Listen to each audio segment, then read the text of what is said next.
Assalamualaikum warahmatullahi wabarakatuh. Apa kabar semuanya? Semoga semuanya hari ini dalam keadaan sehat walafiat ya.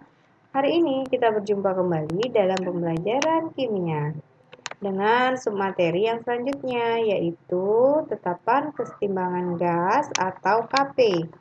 Pada pertemuan yang lalu kita sudah membahas tentang tetapan kesetimbangan konsentrasi. Nah, sekarang kita lanjutkan lagi dengan materi selanjutnya. Nah, sebelum mulai belajar, ada baiknya kita berdoa terlebih dahulu agar Allah Subhanahu wa taala selalu memberkahi kita dan mempermudah kita dalam menerima pelajaran. Amin ya rabbal alamin. Nah, kita lanjut saja ya, langsung saja. Kita lihat bahwa tetapan kesetimbangan itu ada terbagi dua, yaitu yang pertama ada yang disebut dengan KC atau tetapan kesetimbangan konsentrasi, dan yang kedua adalah tetapan kesetimbangan gas atau KP.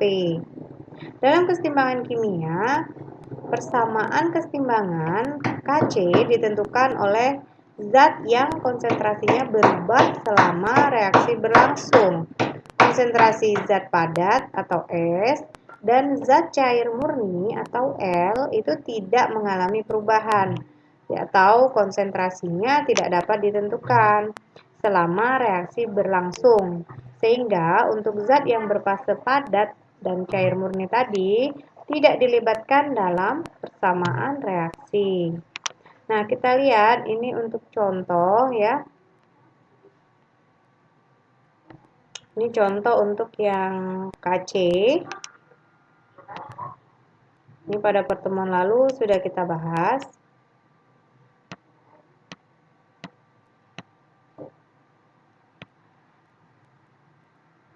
Nah, sekarang kita lanjutkan untuk kesetimbangan kimia yang melibatkan gas atau KP, tetapan kesetimbangan gas. Nah, di sini saya punya reaksi Ma dalam bentuk gas ditambah Nb dalam wujud gas, reaksinya bolak-balik menghasilkan Pc dalam wujud gas dan Qd dalam wujud gas. Nah, untuk menghitung Kp-nya, ini rumusnya. Kp tekanan parsial hasil reaksi, karena di sini adalah hasil reaksinya ada dua, yaitu C dan D, maka kita tulis dengan P dari C dipangkatkan P, lihat di sini ya, ini koefisiennya P sehingga pangkatnya juga P, dikalikan tekanan dari D, nih, dipangkatkan Q karena koefisien dari si D tadi adalah Q, dibagi P, tekanan dari A, jadi ini reaksinya adalah A, pangkatnya koefisiennya M, jadi dipangkatkan M dikali tekanan B. Nih, kenapa tekanan B? Karena reaksinya juga ada B, koefisiennya N, jadi dipangkatkan dengan N. Nah, untuk menghitung masing-masing nilai tekanannya, ini rumusnya. Jadi misalnya kita mau mencari tekanan si A, maka P dari A sama dengan mol A dibagi jumlah mol total. Jadi mol total keseluruhan zat tadi, A ditambah B ditambah C ditambah D ya, dikalikan tekanan total. Jadi tekanan total dari semua zat yang terlibat dalam reaksi. Nah, atau kita nyatakan dengan bentuk lain seperti ini. PA, tekanan A sama dengan mol A atau Na dibagi Na ditambah Nb ditambah Nc ditambah Nd dikali tekanan total. Contoh soal, kita lihat contoh soalnya ya. Dalam sistem kesetimbangan, ini ada reaksinya yaitu A dalam wujud gas ditambah B menghasilkan 2C ditambah D. Terdapat 2 mol gas A, 3 mol gas B, 4 mol gas C dan 2 mol gas D. Nah, yang ditanya adalah tekanan ruangan pada kesetimbangan adalah 2,2 atm. Hitunglah nilai Kp untuk kesetimbangan tersebut.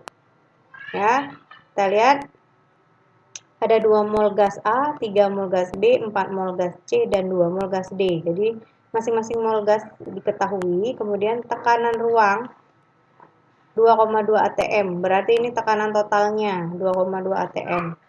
Langkah pertama adalah kita cari tekanan masing-masing zat tadi. Yaitu di sini ada zat A, maka kita hitung PA-nya berapa? Yaitu Na mol A dibagi mol total dikali P total.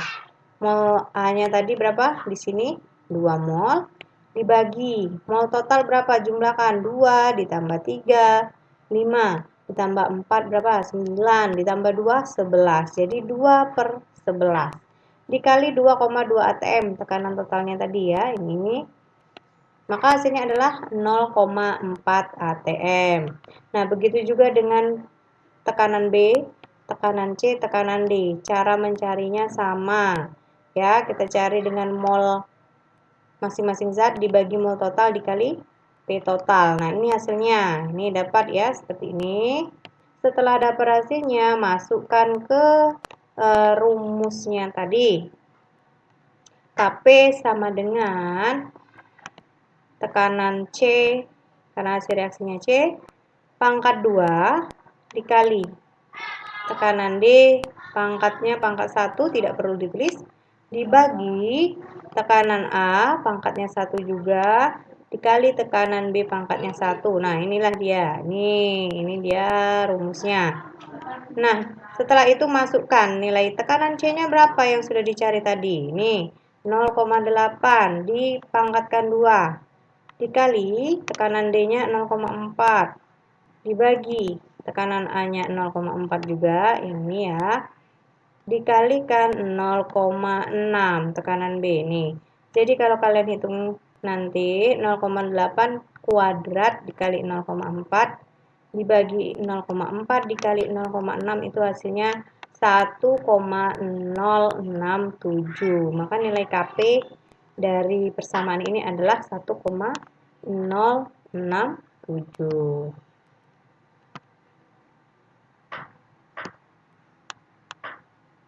Nah, sekarang bagaimana hubungan antara Kp dengan Kc? Nah, ternyata kalau misalnya di soal diketahui Kc, kemudian ditanya Kp-nya berapa, maka kalian tidak perlu bingung. Di sini bisa kita turunkan, jadi dasarnya itu dari persamaan gas ideal. Ini rumusnya ya. P sama dengan nRT dibagi V. Nah, ini kita kalau diturunkan dengan N per V itu molaritas, maka dia diganti, disubstitusikan, maka seperti ini. Ini terakhir jadinya ini. Nah, yang di bawah. Ya. Jadi Kp ini bisa dicari dengan rumus Kc dikali R dikali T dipangkatkan delta N. Apa itu RT dan delta N? Nah, R ini adalah tetapan gas ideal besarnya 0,082 liter ATM per mol Kelvin. T ini adalah suhu dalam satuan Kelvin. Delta N adalah selisih antara jumlah mol di ruas kanan dikurang jumlah mol di ruas kiri. Nah, contoh soalnya seperti ini. Diketahui reaksi kesetimbangan. N2 gas ditambah 3H2 gas, reaksi dibolak-balik, menghasilkan 2NH3 gas. Pada 400 Kelvin mempunyai nilai Kp 100. Hitunglah nilai Kc untuk keseimbangan tersebut. Nah, sekarang ini pada soal ini Kp-nya sudah diketahui, yang ditanya adalah Kc-nya. Maka cara menentukan Kc, kita masukkan rumus tadi. Kp sama dengan Kc dikali R dikali T pangkat delta N. Kc-nya tidak diketahui, maka rumusnya kita jadikan seperti ini. Kp dibagi RT pangkat delta N. Kp-nya di soal 100. 100 masukkan dibagi R-nya tadi berapa? 0,082. ya.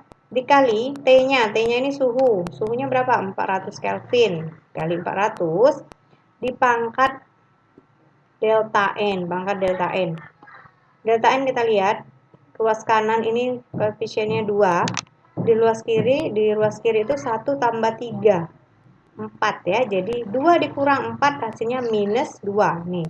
Makanya di sini muncul angka min 2. Setelah itu kita balik ya, ini kalikan dulu di dalam min 2, jadi dia naik ke atas jadi positif 2.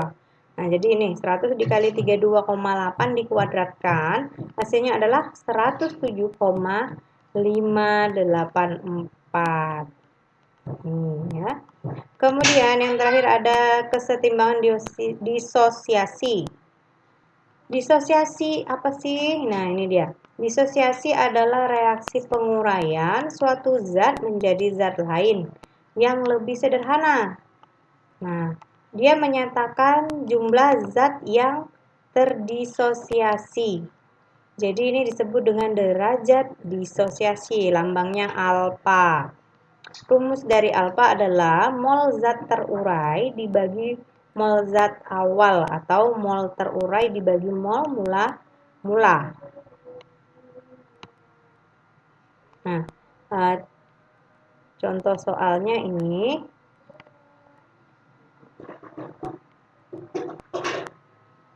Nah, ya. Misalnya ada reaksi 2AB, reaksi bolak-balik menghasilkan 2A ditambah B2. Mula-mula 2AB ini tadi ada 4 mol. Setelah terurai, dia tinggal 2 mol, menghasilkan zat A 2 mol, zat B2-nya 1 mol.